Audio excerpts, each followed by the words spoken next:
ओमज्ञानतिमिरन्धस्य ध्यानाञ्जनशलाकया चक्षुरुन्मिलितं येन तस्मै श्रीगुरुवे नमः। श्रीचैतन्यामनोभीष्टं स्थापितं येन भूतले स्वयं रूपः कदा मह्यं ददाति स्वपदान्तिकम्। श्रीकृष्ण चैतन्य प्रभु नित्यानंद श्री अद्वैता गदाधर श्रीवासदि गौर भक्त वृंद। हरे कृष्ण कृष्ण कृष्ण हरे हरे, हरे राम राम राम हरे हरे।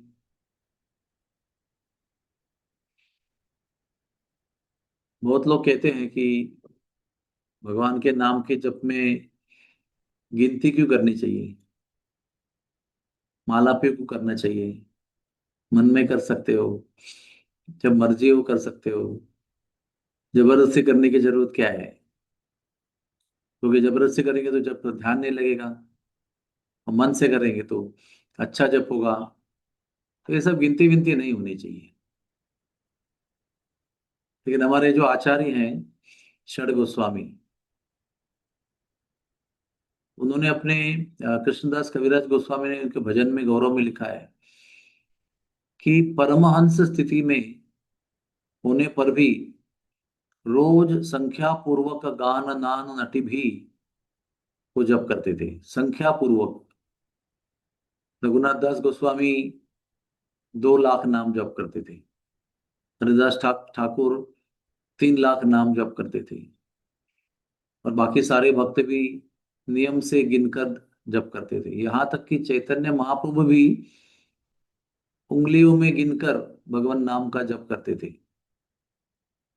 भगवान स्वयं, उनको क्या जरूरत है गिनती करने की, किसको बताना है उनको। लेकिन वो भी जब मनुष्य के रूप में आते हैं, भौतिक विश्व में आते हैं, तो वो भी नियम पूर्वक, संख्या पूर्वक भगवान के नाम का जप करते हैं। और ये संख्या पूर्वक नाम का जप करना आवश्यक इसलिए है कि हम मन को नियमन की ट्रेनिंग दे रहे हैं, यानी मन को हम नियमित कर रहे हैं। मन को हम सिखा रहे हैं कि आपको अभी ये करना है। मन कैसा होता है ना, जो वो आदत आप उसको लगाएंगे ना, उसी का वो आदी हो जाता है। आप रोज सवेरे उठकर उठते उठते ही चाय पी लो, तो आपको रोज सवेरे उठकर चाय की याद आएगी और आपको चाय पीनी पड़ेगी। कुछ लोग रोज सवेरे उठकर सिगरेट पीते हैं, उसके बाद भी उसको उनको लैट्रिन नहीं होती है उसके बिना। तो रोज सवेरे आपने जो आदत लगा के रखी है, जो पहले नहीं थी लेकिन लगाई, तो फिर रोज सवेरे मन तुम्हारा सिगरेट मांगेगा। या भक्त होने के बाद में अगर आपको रोज सवेरे उठकर एक महाप्रसाद का स्वीट खाने की आदत है, उठते उठते ही, यहाँ तक कि पानी पीने की आदत है उठते उठते ही, तो शरीर आपका, मन मांगेगा पानी चाहिए। तो मन को ऐसे ही सवेरे उठते ही भगवान का नाम लेने की आदत लगाना है। और वो भी नियम पूर्वक, संख्या पूर्वक लगाना है, ध्यान पूर्वक जप करके, वो संख्या में गिनती करके उसको करना है। ताकि मन को ये आदत लगे कि अभी मुझे ये करना है, अभी मुझे कोई और उपाय नहीं है, यही करना है मुझे। अर्थात अगर मन नहीं होता हमारा ना, तो हम लोग इस भौतिक दुनिया में होते ही नहीं। हम भौतिक दुनिया में क्यों हैं? क्योंकि हमारा मन चाहता है कि हम भौतिक दुनिया में आके भोग करें, भोग विषयों का आस्वादन करें। इसलिए सब लोग हम यहाँ पर बैठे हैं। नहीं तो भौतिक दुनिया में कोई आने का प्रयोजन नहीं है। कौन ला रहा है हमको इधर? हमको भी समझ में आ रहा है कि और इतना तकलीफ है, इतना कष्ट है, इतना पीड़ा है, यातना है, 3 गुण है, 3 प्रकार के क्लेश है, 4 प्रकार की तकलीफ है, तो कौन आएगा इधर? तो लाया कौन है हमको? इतना सब जानकारी होने के बाद बुद्धि जानती है, लेकिन फिर भी हम लोग यहाँ क्यों हैं? क्योंकि बुद्धि भी इस मन के वश में गई हुई है। वैसे तो वो बुद्धि मन पर नियंत्रण करती है, लेकिन वो भी मन के वश में गई है, और मन कहता है नहीं, मुझे यहाँ पर आके इंद्रिय भोग करना है। तो समझ बूझ कर भी, ज्ञान प्राप्ति होने के बाद भी हम लोग यहीं तड़प रहे हैं। भक्त बनने के बाद भी इस मन के चक्कर में हम दुख भोग रहे हैं। मन ये चाहता है, मन ये नहीं चाहता है, मन इसको प्रेम करता है, मन उसकी घृणा करता है, मन को सम्मान चाहिए, मन को अपमान सहन नहीं होता है, मन को यहाँ जाना है, वहां जाना है। तो ये संख्या जो है, ये मन को नियंत्रित करने के लिए है। और मन जब नियंत्रित होता है किसी नियम से, तो भगवान कहते हैं कि नियंत्रित मन यानी मेरी प्राप्ति। अगर आप अपनी बुद्धि के आधार पर ज्ञान प्राप्त करके अगर नियम पालन करके मन को संयमित कर लिया है और मन आपके नियंत्रण में है, अभी मन अपनी मर्जी नहीं करता है, आपको जो चाहिए बुद्धि के स्तर पर जो अच्छा है, कल्याणकारी है, वही करता है, तो कहते हैं कि ऐसा मन मैं हूं। वो मैं मन एक रूप हो जाता है मुझसे, और मैं ही फिर उस जीवन का नियंत्रण करता हूं। तो इस उपलक्ष्य में एक मुझे महाभारत की एक फनी कथा याद आती है। महाभारत में भी है, भागवत में भी है, कि जब शिशुपाल का जन्म हुआ था, तो जन्म से ही उसने भगवान की निंदा करना शुरू किया। उसके मन में इतनी घृणा, इतना द्वेष, असूया थी मन के भगवान के विषय में। जन्म से ही वो भगवान की निंदा करता था। और उसको बताया भी गया था कि ये जिसकी गोद में जाके रोना बंद करेगा ना, वही उसका मृत्यु का कारण बनेगा। तो सबको सबके गोद में घुमाया गया, रोना बंद नहीं हुआ, लेकिन जब कृष्ण के गोद में गया तो वो रोना बंद हो गया। तो शिशुपाल की मैया जो है वो भगवान के चरणों में गिरी। वैसे तो उसका उसका भतीजा है वो, लेकिन भतीजे के चरणों में गिरी, बोले बेटा मेरे पुत्र को मत मारो, उसको अभय दे दो।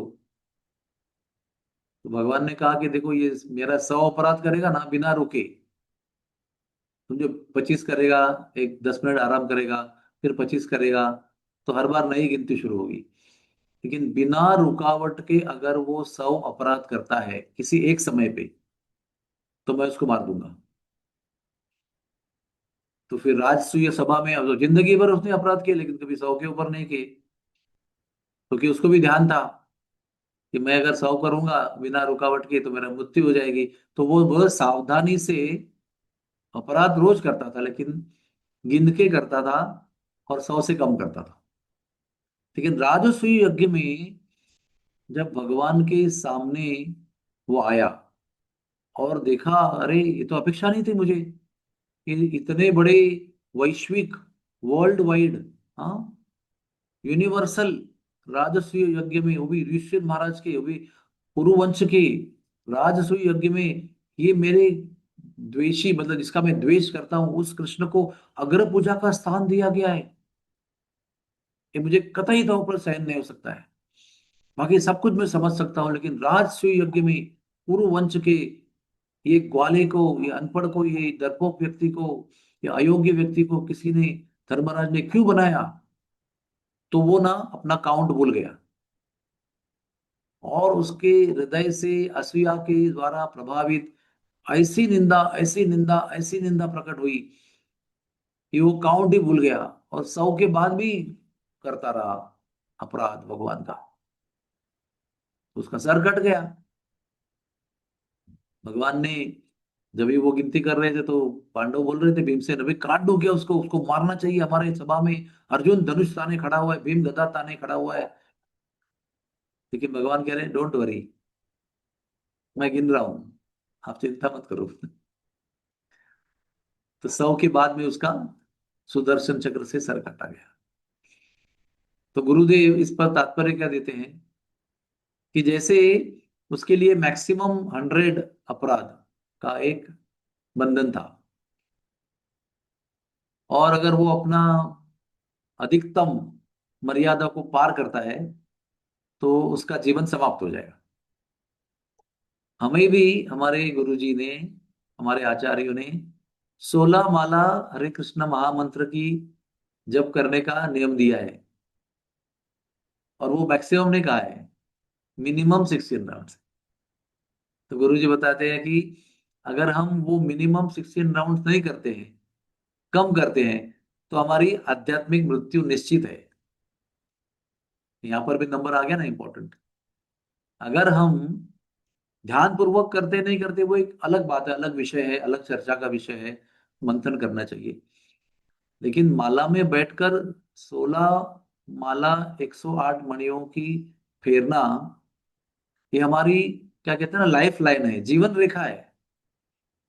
अगर ये नहीं करेंगे ना तो क्या क्या होगा, हमारा आध्यात्मिक जीवन संकट में आएगा।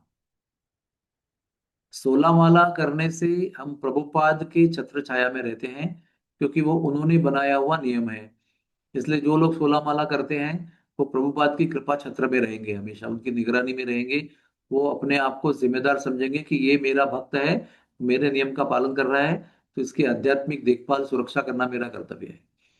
तो 16 माला करने वाला भक्त जो है उसको प्रभुपाद जी का आश्रय है। और जैसे ही 16 माला हमारी नहीं होती है, 14 होती है, 15 होती है, 12 होती है, तो क्या होता है, प्रभुपाद जी का आश्रय छूट जाता है। और माया जी, निकटस्थ माया तारे झापटी और धोरे, उसको माया पकड़ लेती है। फिर माया पकड़ लेती है तो उसका आध्यात्मिक सर्वनाश, विनाश निश्चित है। कभी उसका सर्वनाश उसको पता चलता है, कभी पता भी नहीं चलता है, क्योंकि माया देवी कैसे करती है, पहले ढक देती है फिर खींचती है, हमको पता ही नहीं चलता हम कहाँ जा रहे हैं। जिसके सर पर कंबल ओढ़ के रखा है, उसको आप हवाई जहाज से लेके जा रहे हो कि जमीन से लेके जा रहे हो कि बोट से लेके जा रहे हो, उसको पता ही नहीं चल रहा है। तो उसको कवर करके रखा है, आवरणात्मिका। तो ये हमारे आध्यात्मिक जीवन की लाइफ लाइन है। हम लोग समझते हैं कि दीक्षा हो गई हमारी, अभी हम 4 नियम पालन भी करते हैं, अभी तो क्या है, कभी कभी कर लेंगे तो ठीक है ना, क्या इतना तो कर लिया हम लोग ने, कितने साल से तो कर रहे हैं, एक आध दिन नहीं किया, आराम किया तो क्या फर्क पड़ता है। जिस दिन नजर हटी दुर्घटना घटी, जिस दिन हम लोग का ये जब कम होता है, उसी दिन माया देवी वहां बैठी हुई है। आपको लगता है ऐसे, जो चूहा घर में होता है ना, तो लाइट लगा के रखे, हम लोग बहुत लोग बैठे हुए हैं तो वो लोग छुप के रहते हैं। जैसे ही मेहमान लोग चले जाते हैं, लाइट बंद होती है, आप सो जाते हो, वो बाहर निकलता है। वो क्या कर रहा है, वो मौके का इंतजार कर रहा है। तो आपको लगेगा अरे तो अभी तो इतने साल से मैं जब कर रहा हूँ, माया देवी तो है ही नहीं, दिखती नहीं किधर। आप जरा ढीला छोड़ दो, उधर ही खड़ी है। निकटस्थ माया क्या करती है, निकटस्थ है, वो पास में ही है, और झपट के पकड़ती है। जैसे ही आप उनको एक उंगली देते हो ना, तो पूरा पकड़ लेती है। जैसे शिशुपाल को 100 का लिमिट था, हमारे लिए भी 16 माला का नियम बना दिया है। वो नियम करने से हमारा मन नियंत्रण में रहेगा, काबू में आ जाएगा। और सबसे बड़ी बात, वो माया को ऐसे दूर रखने का, दूर करने का वो एक मार्ग है। एक हाथ से माया को दूर करके रखा है, एक हाथ से कृष्ण को पकड़ने का प्रयास कर रहे हैं। लेकिन कृष्ण को प्रयास पकड़ने का कर रहे हैं, लेकिन माया को ढकेलने का हाथ छोड़ दिया ढीला, तो माया आ जाएगी अंदर, और कृष्ण को पकड़ने वाला हाथ जो है वो भी ढीला पड़ जाएगा। क्योंकि माया जब पकड़ती है तो दुनिया में सब भूल जाते हैं हम। इसलिए आइए, ये जो हमारा 16 माला का नियम है, गुरु जी के द्वारा प्राप्त है, उन्होंने इसके लिए हमारी जिम्मेदारी ली है। श्री गुरुदेव का भी संरक्षण, कृपा छत्र इस 16 माला के माध्यम से हम पर बना रहता है, चाहे हम उनके पास में हो, चाहे हम उनके दूर हो, चाहे गुरु महाराज जिंद विश्व में जीवंत हो, या गुरु महाराज हम जो शरीर छोड़ के किसी के चले गए हैं, फिर भी ये गुरु जी का नियम 16 माला का पालन करने वाले के जीवन में गुरु जी की छत्र छाया और सुरक्षा पूरी तरह से बनी रहती है। हरे कृष्णा कृष्ण कृष्ण हरे हरे, हरे राम राम राम हरे हरे। हरे कृष्णा प्रभूजी, दंडवत प्रणाम. येस माता जी। प्रभूजी, बीड्स वर जप करायचं काय महत्व आहे? बीड्सच का वापरायच्या? वो माला में जप करने का वही वही नियम है, ताकि मन को आदत लगे। जब माला में जप करते ना, तो वो हमारा स्पर्श जो है वो हर एक मणि को छूता है, और हम एक मंत्र बोलते हैं, फिर हम दूसरे मंत्र पे जाते हैं। तो क्या होता है, वो हम हर मणि और हर मंत्र के बारे में अवगत रहते हैं, कि मेरा एक मंत्र हो गया, मेरा दूसरा मंत्र हो गया, मेरा तीसरा मंत्र हो गया। जब ये त्वचा और वाचा एक साथ में काम करती है ना, तो गिनती एकदम परफेक्ट होती है, और ध्यान भगवान के नाम पे रहता है। अभी आप समझो, अभी जो सब्जी में मिर्ची डाल रहे हो, तो ऐसा है मुट्ठी माल के निकाल के डालते हो क्या उसके अंदर? कभी भी आप सोचो, आपने समझो कोई सब्जी बनाना है, घर में 4 लोग हैं, 6 लोग हैं, तो आप है ना उसे 4 मिर्ची लोगे, वो भी वो साइज देखेंगे, छोटी है तो 6 लेंगे, बड़ी है तो 4 लेंगे। और ये भी देखेंगे कि वो लौंगी मिर्ची है कि सादी मिर्ची है कि तीखी है कि नहीं है। क्यों जरूरी है वो इतना ध्यान रखना? ताकि आपकी सब्जी जो है वो जले नहीं मुंह को, आप उसको गिन कर डालते हो। वैसा ही नमक है, ऐसा नहीं मैं उठा डाला हाथ वो बॉटल में और डाल दिया नमक ऐसे। को गिनती जरूरी क्यों है? क्योंकि अगर परफेक्शन चाहिए आपको, अटेंशन का, तो गिनती जरूरी है। बिना गिनती के आपका कोई भी भोजन अच्छा बनेगा क्या, बताओ? कोई भी आइटम कुछ भी डालेगा तो स्वाद आएगा, भोजन में नहीं आएगा। तो वैसे ही माला, ये त्वचा के लिए है। ये त्वचा के स्पर्श से आपका अवधान उस माला पे रहेगा, मणि पे रहेगा, महामंत्र पे रहेगा। और आप बराबर एक मंत्र पे पूरा, एक मणि पे एक पूरा मंत्र बोलेंगे और फिर आगे जाएंगे। इस प्रकार से हमारा जप का ध्यान परिपूर्ण होगा, होना चाहिए, होने की अपेक्षा है। नहीं तो आप देखिए कभी, आप जब माला छोड़ के करिए, कहाँ कहाँ मन भटकेगा आपका, दुनिया भर में जहां जहां गए आप, अमेरिका गए, कनाडा गए, फ्रांस गए, न्यूजीलैंड गए, सब आपका मन घूम के आएगा और पता नहीं माला कब हो रही, कितनी हो रही, कुछ पता नहीं चलेगा। मन जो है ना वो आपको उल्लू बनाने के लिए बहुत एक्सपर्ट है। वो प्रभावी, जो शैतान मन है उसको काबू में रखने के लिए ये माला बहुत जरूरी है। इसलिए हम माला भी लेते हैं, भक्त के संग में भी बैठते हैं, सुबह भी उठते हैं, मुंह से अच्छा उच्चारण भी करते हैं, ये सारा जरूरी है माला के साथ भी। संख्या पूर्वक गान नान नटि भी, ये गोस्वामी लोग क्यों करते थे? उनको क्या जरूरत है? वो तो निरंतर 24 घंटा जप करने वाले व्यक्ति थे वो नहीं भी माला ले तो क्या पड़ता है? फिर भी वो संख्या पूर्वक गान नान नटि भी माला लेकर सारे गोस्वामी हमारे जप करते थे, सिद्ध अवस्था में पहुंचने के बाद भी। क्यों कर रहे वो? हमको आदर्श स्थापन कर रहे हैं हमारे साथ। ठीक है। थैंक यू थैंक यू प्रभु वेरी जी। मच, हरि बोल, धन्यवाद।